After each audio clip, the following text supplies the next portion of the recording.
आज बात करेंगे टाइम एंड टेंस के बारे में।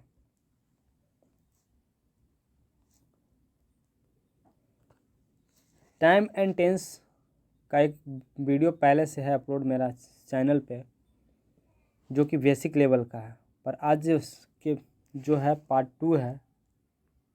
टाइम एंड टेंस का पार्ट 2 वीडियो है, जो कि एडवांस लेवल के टेंस से रिलेटेड है। जब बात करते हैं एडवांस लेवल का पढ़ने की, तो थोड़ा सा विस्तार से इसे पढ़ते हैं। तो देखो, टाइम एंड टेंस है जो बेसिकली वर्ब के अंदर पढ़ा जाता है। किसके अंदर? वर्ब के अंदर, जिसमें हम प्रिंसिपल वर्ब को पढ़ेंगे। किसे? प्रिंसिपल वर्ब को। ठीक है जी। देखो, अब टेंस अगर तुम्हें सही से आता है करना, तो वॉइस भी बहुत ही अच्छा से समझ में आएगा। अगर टेंस समझ में नहीं आता है तो वॉइस समझने में कठिनाई होगी। ठीक है, तो आज बात करेंगे प्रिंसिपल वर्ब का। पहले तो जान लो प्रिंसिपल वर्ब में। अच्छा, बताना प्रिंसिपल वर्ब होता क्या है, किसको बोलते हैं? क्या आपने पहले पढ़ा है? तो जान लो प्रिंसिपल वर्ब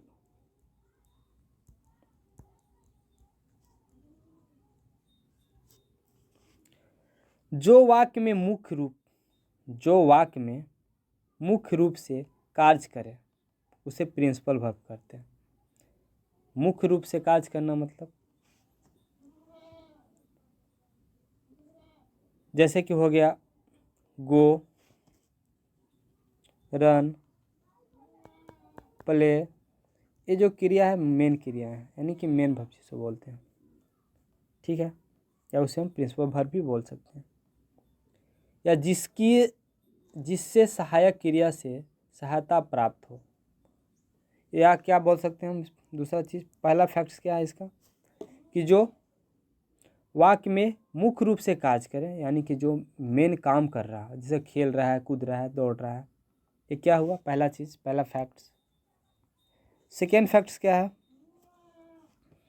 जिसे सहायक क्रिया की सहायता प्राप्त हो, यानी कि जो हेल्पिंग वर्ब है जिसका सहायता करे, यानी कि जो हमारे हेल्पिंग वर्ब है वो कुल मिला के प्रिंसिपल वर्ब के अनुसार अकॉर्डिंग ही चलता है। मान लो अगर प्रिंसिपल वर्ब का तीसरी रूप ले रहा है तो हैज या हैड या हैज हैव का प्रयोग करते हैं। सही है। वहीं अगर प्रिंसिपल वर्ब V1 या V5 जैसे क्रियाओं के साथ V1 जैसे क्रियाओं के साथ वर्क कर रहा है, तो यहाँ पे हम शैल, विल या एटसेट्रा चीज़ें को हम यूज करते हैं। तो हुआ ना, कहीं ना कहीं क्या हुआ है, प्रिंसिपल वर्ब के अनुसार ही हेल्पिंग वर्ब कार्य किया। एक और अगर बात करते हैं नेक्स्ट तीसरा फैक्ट्स का, तो जिस शब्द से किसी कार्य के करने का पता चले उसे प्रिंसिपल वर्ब कह सकते हैं। यानी कोई हम वर्ड यूज किए हैं, जैसे बोल दिए प्ले। प्ले मतलब होता है खेलना, तो पता चला ना यहाँ पे कि हाँ खेलने की बात कर रहा है। यानी कि जिस शब्द से पता चले कि वह जिस शब्द से किसी कार्य करने का पता चले तो उससे हम बोलेंगे प्रिंसिपल वर्ब। नेक्स्ट बात कर लेते हैं एग्जाम्पल, जैसे कि गो, रन, प्ले, एटसेट्रा चीज़ें हैं जो कि हमें देखने को मिलता है। ठीक है जी। अब आते हैं टाइम एंड टेंस पर। किस पे? टाइम एंड टेंस पे। सर टेंस के साथ ये टाइम वर्ड यूज हो रहा है, क्यों हो रहा है? तो देखो, वर्ब तो यूज हो रहा है, प्रिंसिपल वर्ब इसके अंदर काम कर रहा है, पर काम किसी समय के साथ हो रहा है। यानी कि उस काम, जब भी किसी काम को हम बोलते हैं कि वो ये कर रहा है, तो उसमें पता चलता है कि किस समय कर रहा है, क्या वो कर चुका है, करने वाला है या करेगा। यानी कि कहीं ना कहीं टाइम का भी बात करता है। तो टेंस जो है, टेंस का हिंदी होता है काल। काल का मतलब होता है समय। क्या होता है? समय। यानी कि कहीं ना कहीं क्या है, टाइम का रिलेशन टेंस से है। टेंस एक प्रकार का क्या है, टाइम है। अब यही पे बोल सकते हैं। ठीक है जी। तो देखो भाई,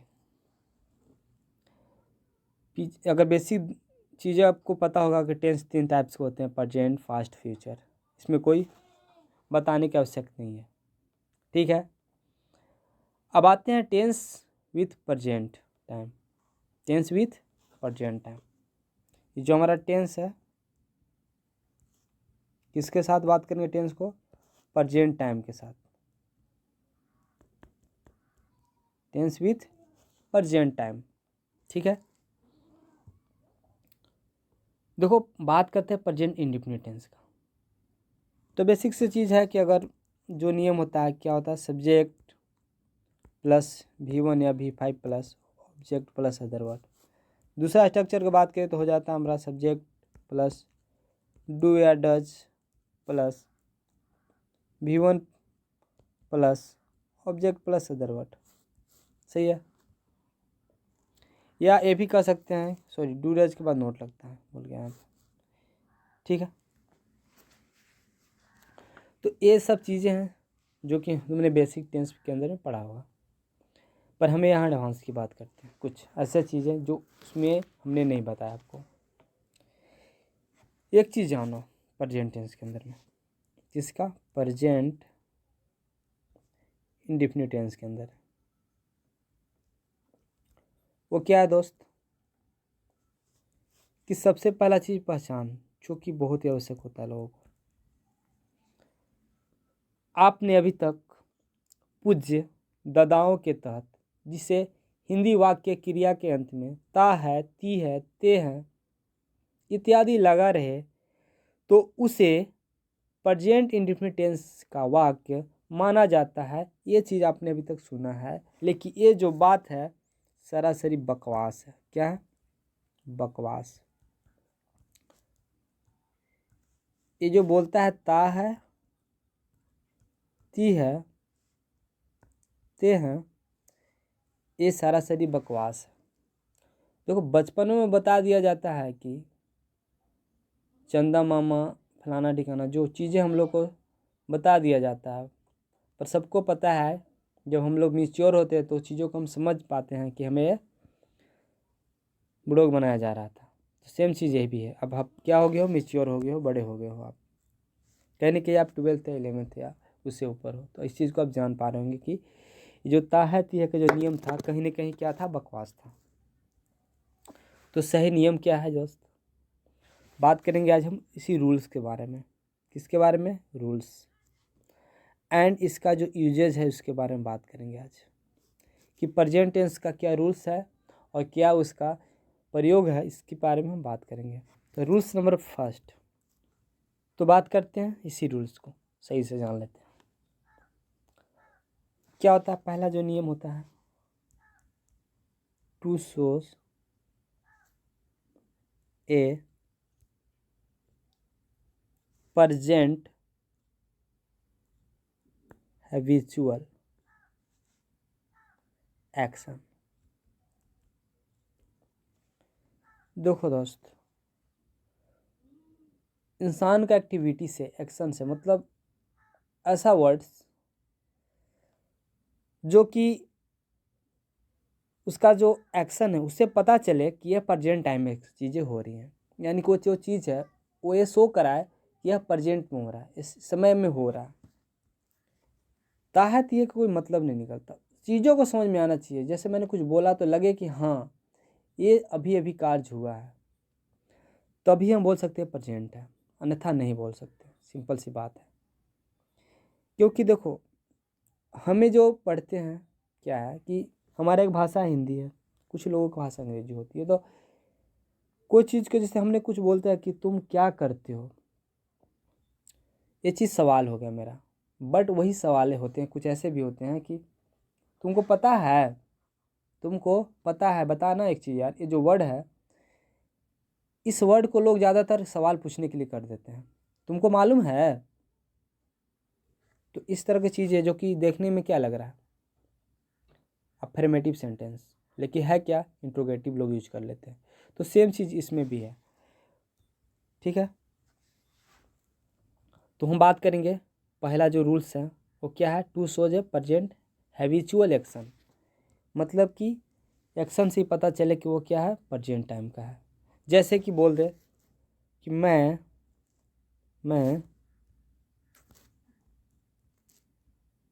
शराब पीता हूँ। क्या बोल रहा है, मैं शराब पीता हूँ। या बोल सकता है कि मुझे शराब पीने का लत है, मुझे शराब पीने का लत है। ठीक है, मैं शराब पीने का आदी हूँ। मैं शराब पीने का आदी हूँ, एटसेट्रा चीज़ें। लेकिन अगर हम बात करें इसी का अगर रियल मीनिंग का, तो बस एक ही होता है कि I drink wine. I drink wine. Hindi का में जो सेंटेंस है, जो वाक्य है, वो अलग अलग था। मैं शराब पीता हूँ, मुझे शराब पीने का लत है, मैं शराब पीने का आदी हूँ। बट सिंपल सी बात है, अगर अंग्रेजी में उसे बोलेंगे तो डायरेक्ट बोलेंगे आई ड्रिंक वाइन। नो झंझट नो बकवास।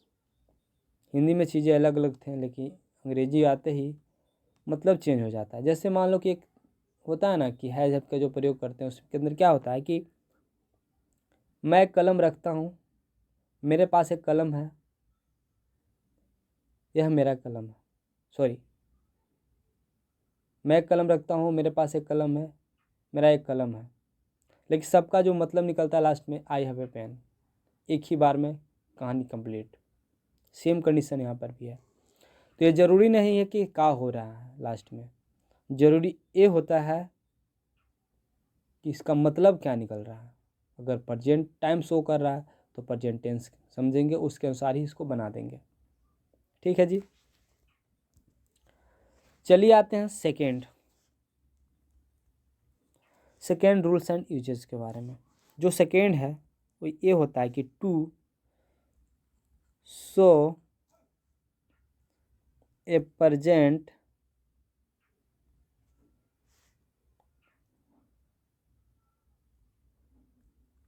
कस्टम और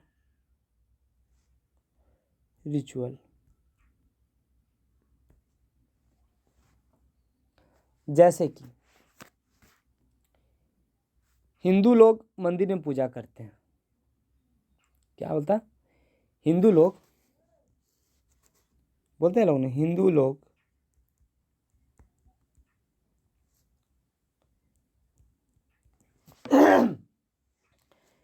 हिंदू लोग मंदिर में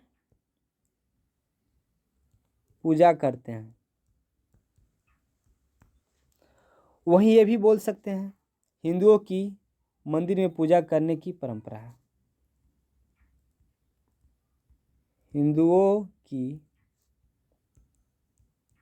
मंदिर में पूजा करने की परंपरा है। या बोल सकते हैं कि हिंदुओं का पूजा करने का रिवाज है या पूजा करने की प्रथा है। क्या बोल सकते हैं, या में हम क्या बोल सकते हैं, रिवाज है, या कह सकते क्या है, प्रथा है। बट अगर इसका रियल मीनिंग निकालेंगे इसके अंदर में, तो हम डायरेक्ट एक ही चीज़ बनाते हैं कि the Hindus worship in temple. Hindi में से बोल तो रहे अलग अलग धार से, तो बात तो बस यही है दोस्त, तुम क्या बोल रहे हो, कैसे बोलो, उस पर डिपेंड नहीं बोल रहे हो, तुम क्या शो कर रहे हो बोलने में, तुम्हारे बोलने के बाद क्या मतलब निकल रहा है। क्या वो मतलब प्रेजेंट टाइम का शो कर रहा है, क्या वो मतलब पास्ट टाइम शो कर रहा है, या वो मतलब फ्यूचर टाइम शो कर रहा है, डिपेंड इस पे पड़ता है। ठीक है जी, अगर कोई ऐसा चीज़ है जैसे to show a universal truth, यानी कि कोई ऐसा यूनिवर्सल ट्रूथ हो, ऐसी सच्चाई हो जो कि डेली घटते हैं। जैसे कि सूरज पूरब से उगता है। क्या? सूरज पूरब से उगता है, या बोल सकते हैं सूरज पूरब से उगता था, या सूरज पूरब से उगेगा, उगता था या उगेगा। बोलने के लिए तो गा भी लगा रहे हैं, था भी लगा रहे हैं, बट जो रियल मतलब निकल रहा है वो प्रेजेंट को ही शो कर रहा है, क्योंकि ये जो चीज़ें हैं डेली यूज होने वाले हैं। तो आप ये भी कह सकते हैं कि ऐसे चीज़ जो डेली आदतों को दर्शा रही है, आदतों को दर्शाने के लिए हम टेंस का प्रयोग करते हैं। यानी कि प्रेजेंट जो इंडेफिनिट है वो किसके लिए? आदतों को दर्शाने के लिए भी हम कर सकते हैं। अगर इसे बनाना हो तो बस एक ही मतलब बनेगा कि the sun rises in east. तो डिपेंड नहीं पड़ता है कि लास्ट में ता था लग रहा है या गागे लग रहा है, मतलब क्या निकल रहा है दोस्त उस पे बना दो। सही है। चौथा नियम ये भी बोल सकते हैं कि ताज़ी घटनाओं को दर्शाने के लिए हम टेंस का प्रयोग कर सकते हैं। ताज़ी घटनाओं को दर्शाने के लिए, जैसे कि किसके लिए? ताज़ी घटनाओं के लिए।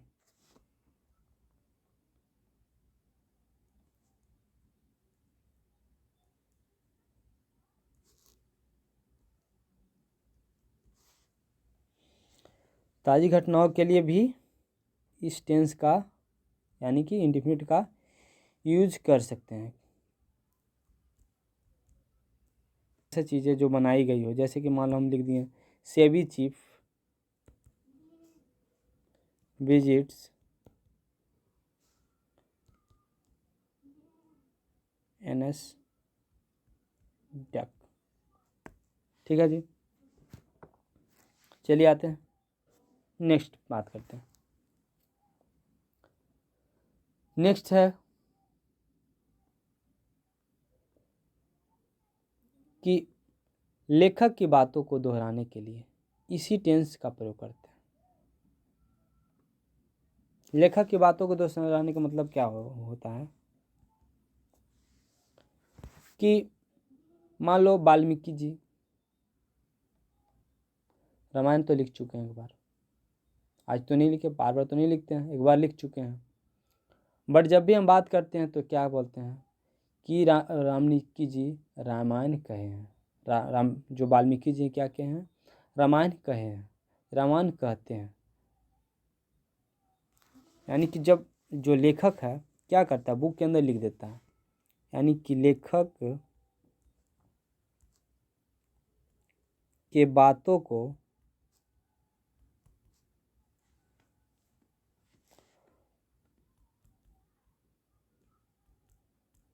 दोहराने के लिए इसी टेंस का यूज किया जाता है।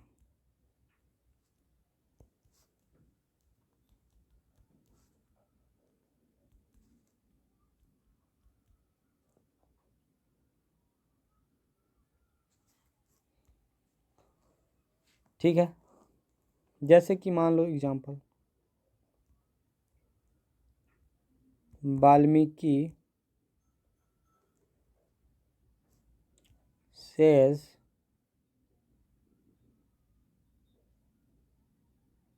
in the Ramayana. देखो भाई, वाल्मीकि बहुत पुराने हैं, बहुत दिन पहले लिखे थे, बहुत दिन पहले कहे थे, लेकिन जो लिख दिए बुक के अंदर तो उसे हम पढ़ते हैं, जब भी पढ़ेंगे मेरे लिए प्रेजेंट टाइम होगा। ठीक है, इसीलिए हम क्या करते हैं, लेखक के जो बातें होते हैं वो हमेशा क्या होते हैं, प्रेजेंट टाइम को ही शो करते हैं, वो भी प्रेजेंट का इंडेफिनिट शो करते हैं। ठीक है, आते हैं सेकेंड रूल्स एंड यूजेस के बारे में बात करेंगे। क्या बोले? Always, often, never, seldom, generally, everyday, every night. यानी कि जो टाइमिंग्स वाले ऐसे टाइमिंग्स जो प्रतिदिन के शो कर रहे हैं, हमेशा को शो कर रहे हैं, कभी नहीं के शो कर रहे हैं। तो इस तरह के जो चीज़ें जो टाइम्स के साथ,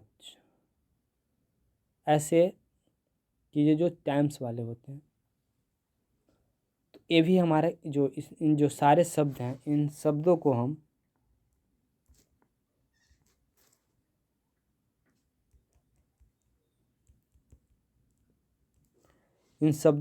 कहाँ रखेंगे?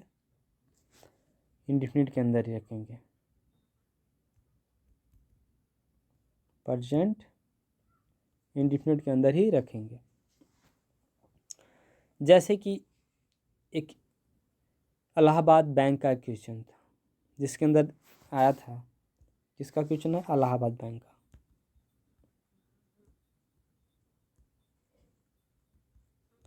एक क्वेश्चन इलाहाबाद बैंक में पूछा गया था कि आवर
क्या था सवाल?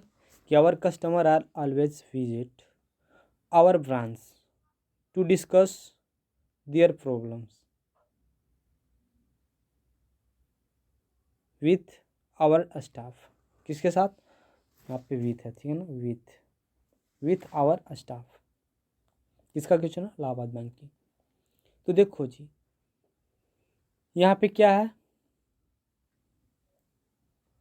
आर लगा हुआ। क्या है? आर है। एलवेज से पहले आर का यूज़ नहीं करेंगे। और जो हमारे यहाँ पे है विजिटिंग है, विजिटिंग नहीं यूज होगा, क्योंकि यहाँ पे एलवेज हो गया। और बातों को समझो, क्या कर रहा है? डेली चीज़ें कि आपका जो है ना, हमेशा हमेशा आते रहते हैं और मुझे विजिट करते हैं, जो भी परेशानी होता है उसके लिए। तो देखो क्या हो रहा है, बात को समझो, फील करो कि कहाँ से बात क्या हो रहा है। डेली उसके पास जा रहा है, यानी ऑलवेज का यूज़ कर रहा है किसी काम के लिए। यानी कि यहाँ पे क्या होगा? विजिट होगा। पहला चीज़ क्या होगा? विजिट होगा।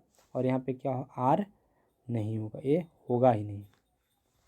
क्या होगा? Our customer always our branches to discuss visit our branches to discuss their problems with our staff. Visit क्यों नहीं हो दोस्त? क्योंकि यहाँ पे हो रहा है इंडेफिनिट का प्रयोग। इंडेफिनिट में क्या करते हैं हम? पता ही है, ठीक है। चलिए आते हैं नेक्स्ट। भविष्य में होने वाला काम वह जिनका होना 99% तक निश्चित हो। प्रेजेंट इंडेफिनिट को ही शो करेगा। क्या बोल रहा है? कोई ऐसा कार्य, सातवां जो नियम क्या बोलता है? कोई ऐसा काम जो कहाँ हो? फ्यूचर में होने वाला। फ्यूचर में होने वाला, सही है। कोई ऐसा काम, वैसा काम जो फ्यूचर में होने वाला है ना, जिनका होना 99% क्या है, निश्चित है, मतलब वो होगा ही। 99% क्या है, निश्चित हो। तो ऐसे को हम समझें कि यह प्रेजेंट इंडेफिनिट का है। किसका है, प्रेजेंट इंडेफिनिट का।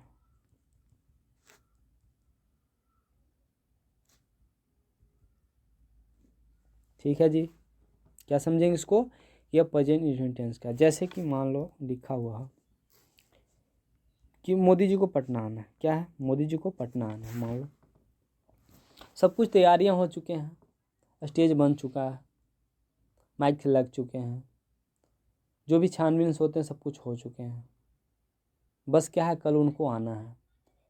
तो भाई चांस तो है, ज़्यादातर लोगों को लगेगा कि नहीं क्या है, मोदी जी को पटना आना है, क्योंकि भाई यहाँ पे क्या हो चुका है, स्टेज बन चुका है, माइक लग चुके हैं, साउंड बॉक्स की पूरी तैयारी हो चुकी है, सेना भर्ती जो भी होता है सिक्योरिटी के लेकर सारे चीज़ें की तैयारी ऑलरेडी 100% हो चुके हैं। तो फिक्स है कि 99% चांस होता है कि वो आएंगे ही। यानी कि ऐसे में हम क्या कर सकते हैं, इसको क्या समझेंगे, प्रेजेंट इंडेफिनिट। जैसे कहेगा कल मोदी जी पटना आएंगे, लास्ट में तो गए है, तो क्या समझोगे, फ्यूचर नहीं। इसको ऐसे सेंटेंस को हम इंडेफिनिट ही समझते हैं और इंडेफिनिट का ही यूज करेंगे। जैसे मोदी विजिट्स पटना एवरी सून, बहुत ही वेरी सून, बहुत ही जल्द। उम्मीद करते हैं समझ पा रहे होंगे बातों को। ठीक है जी, चलिए आते हैं 8वां रूल्स एंड उसके यूजेस के बारे में बात करते हैं। क्या करा कि एक वाक्य में 2 शैल विल नहीं लगेगा। मान लो अगर ऐसा कोई सेंटेंस है जहाँ पे ऐसा सिचुएशन आ जाए कि शैल विल को 2 बार यूज करना है, तो वैसे में हम क्या करते हैं कि एक बार ही शैल विल का यूज करेंगे, सेकेंड बार में हम प्रेजेंट इंडेफिनिट लगेगा। अगर वाक्य के जिस अंश में क्या हो, वाट हो, वाट इवर हो, हु इवर हो, वेन इवर हो, वेयर इवर हो, as soon as long as, till, until, if, unless, after, before, etcetera जो चीज़ें हैं लगा हो, तो उस अंश में शैल विल नहीं लगेगा, बल्कि उस अंश में प्रेजेंट इंडेफिनिट का प्रयोग करेंगे। मतलब क्या हुआ कि भाई मान लोगे एक बड़ा सा सेंटेंस, चलो समझा देते हैं एग्जाम्पल से। मान लो एक एग्जाम्पल लेते हैं। एक एग्जाम्पल है जो कि कैनरा बैंक से का सवाल है। किसका है, कैनरा बैंक का सवाल है कि एग्जाम्पल है कि एज सुन एज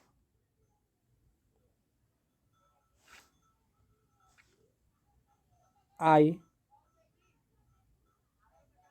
सेल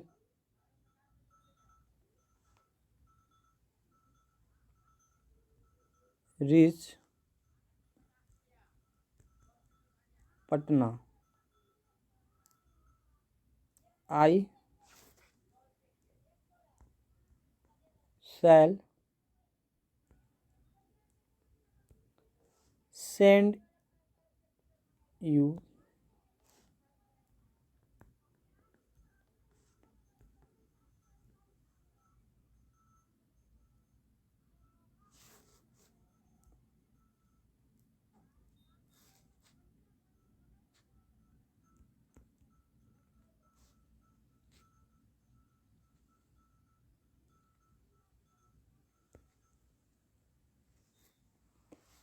क्या बोल रहा है।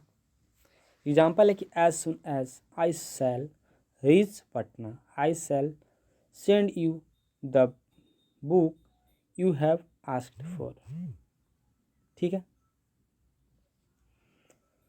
तो यहाँ पे देख सकते हैं आपके यहाँ पे लगा है एज सुन एज, और इसके बाद हम यहाँ पे हो रहा है सेल का प्रयोग, बट आगे भी आई है, फिर यहाँ पे भी सेल का प्रयोग कर रहा है, यानी कि 2 बार यूज हो रहा है। तो ऐसे में हम क्या करेंगे, 2 बार सेल का प्रयोग नहीं करेंगे। क्या करेंगे, सेल को हटाकर हम यहाँ पे क्या किसका प्रयोग करेंगे, अगर हम यहाँ पे करेंगे प्रेजेंट इंडेफिनिट का यूज तो सेल हट जाएगा। क्या होगा? सेल हट जाएंगे, रीच का रीच हो जाएगा, यानी कि क्या हो जाएगा? As soon as I reach Patna I shall send you the book you have asked for. सही है जी। उम्मीद करते हो बात समझ पा रहे होंगे मेरा। अगर नहीं कहीं पे समस्या है तो कमेंट करो, विश्वास दिलाता हूँ मैं तुम्हें इस चीज़ को पर्सनली वीडियो दूंगा सीधे ईमेल पे या व्हाट्सएप पे। ठीक है, आते हैं नेक्स्ट एक और रूल्स नंबर 9, उसके यूजेस के बारे में और रूल्स के बारे में बात करते हैं।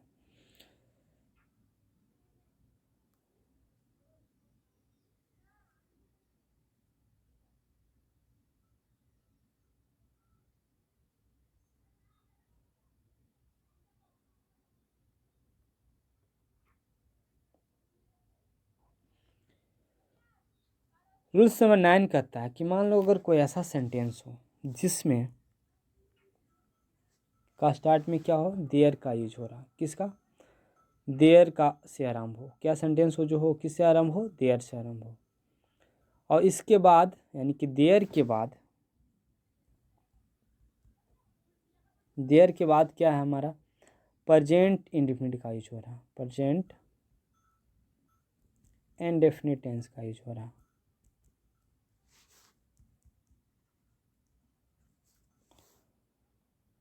तो ऐसे क्रिया तब रहेगी जब किसी के कार्य को करने का बोध हो। क्या हो? किसी का कार्य को करने का बोध हो। कोई कार्य कर नहीं रहा हो को क्या हो रहा है? कार्य को करने का बोध हो, वो जो कार्य हो रहा है ना।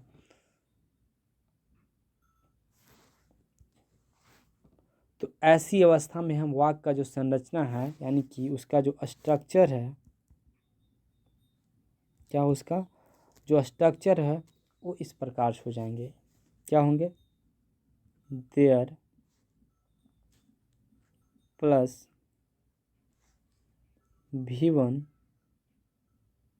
या तो V5 बोल सकते हैं, यानी कि एस या ES वाली। V5 में क्या होता है? एस या ES वाली। इसके बाद हम सब्जेक्ट का यूज करेंगे, इसके बाद हम एड्रेस का यूज करेंगे, जो भी स्थान की बात कर रहा है। जैसे कि होता है ना कि वहाँ बहुत सारे लोग, या ऐसे बोलते गांधी मैदान में बहुत सारे लोग सो रहे हैं। गांधी मैदान में बहुत सारे लोग सो रहे हैं। तो यहाँ पे क्या हो रहा है? डायरेक्ट गांधी मैदान की बात कर दे रहा है यहाँ पे। या बोल सकते हो बहुत सारे लोग गांधी मैदान में सो रहे हैं। बहुत सारे लोग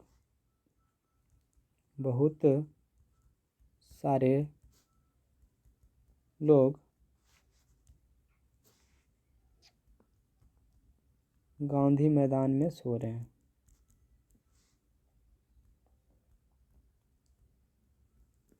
क्या बोल रहा है? बहुत सारे लोग गांधी मैदान में सो रहे हैं। ठीक है, तो ऐसी अवस्था में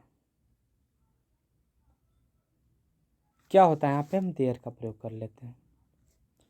और देयर का जो रूल है कहता है कि देयर लगाओ फिर वर्ब का जो भी है उसको लगा दो। बहुत सारा लोग मतलब मेन है यहाँ पे V1 होगा V5 होगा दोस्त। V1 होगा यानी कि वर्ब कौन सा होगा? स्लीप। देखो बात करते बहुत सारे लोग, इसमें क्या हो रहा है कि सब्जेक्ट का कोई पता नहीं है। बहुत सारे लोग में कोई सब्जेक्ट का पता नहीं, ऐसे सिचुएशन में देयर का प्रयोग कर लेते हैं। जब भी देयर का प्रयोग होगा तो देयर के बाद जस्ट क्या लगेगा? V1 लगेगा। बाद में फिर सब्जेक्ट का यूज करेंगे जो भी स्थान हो, इसके बाद जो भी स्थान उसका यूज कर लेते हैं। ठीक है, नेक्स्ट बात करते हैं रूल्स नंबर 10 को। कर परमानेंट एड्रेस को दर्शाने के लिए प्रेजेंट इंडेफिनिट का प्रयोग होगा। कभी भी कोई परमानेंट एड्रेस हो किसी को, जैसे कोई बिहार से है, मैं बिहार से हूँ मान लो, या आप झारखंड से हो, कोई उत्तराखंड से है, कोई दिल्ली से है। ठीक है, यानी कि जब व्यक्ति अपना परमानेंट एड्रेस किसी को दर्शा रहा हो, किसी सेंटेंस में कुछ ऐसा वर्ड बोला जिसमें पता चल रहा है कि हमें परमानेंट एड्रेस को दर्शाना है, तो ऐसे में हम प्रेजेंट का इंडेफिनिट प्रयोग ही करेंगे। जैसे कि क्या हो, 10वां रूल क्या कहता है,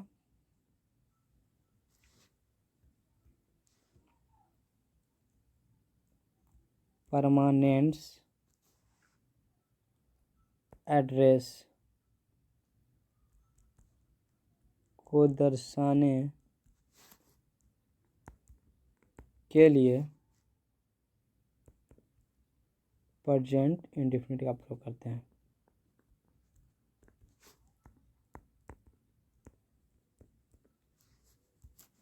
ठीक है जी। जैसे कि मैं बिहार से हूँ, यानी कि मैं बिहार से हूँ, आई बिलोंग टू बिहार। सही है जी, उम्मीद करते हो आप समझ पा रहे होंगे। चलो एक एग्जांपल, एक क्वेश्चन ले लेते हैं प्रेजेंट इंडेफिनिट का। सवाल है कि माई नेम इज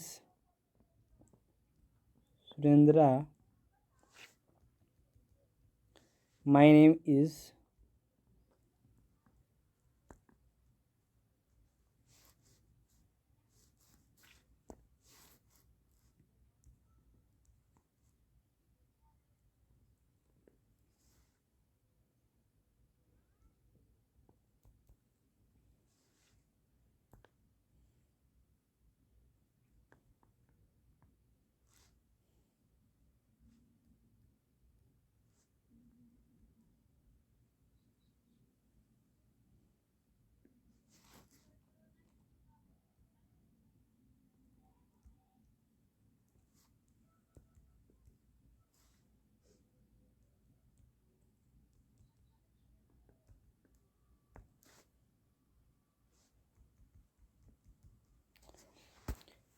एक FCI का क्वेश्चन है। कहता my name is Surendra and I am coming from a beautiful state in India. तो ऐसे में क्या कर रहा है, मैं यहाँ से आ रहा हूँ, मतलब मैं क्या कर रहा हूँ, अपना परमानेंट एड्रेस यहाँ पे दर्शा रहा हूँ। क्या कर रहा हूँ, मैं परमानेंट एड्रेस दर्शा रहा हूँ। तो ऐसे में हम क्या करेंगे, प्रेजेंट का इंडेफिनिट का यूज करेंगे। तो कमिंग नहीं, क्या होगा यहाँ पे, कम होगा, और एम नहीं, एम को हटा दिया जाएगा। कमिंग के स्थान पे क्या लिख देंगे, कम। उम्मीद करते हैं समझ पा रहे होंगे। बस ये भी इस वीडियो में इतना ही। जय हिंद, जय भारत। बात करेंगे अगला जो है वो आएगा प्रेजेंट कंटिन्यूअस टेंस के बारे में बात करेंगे कल के वीडियो में। जय हिंद, जय भारत।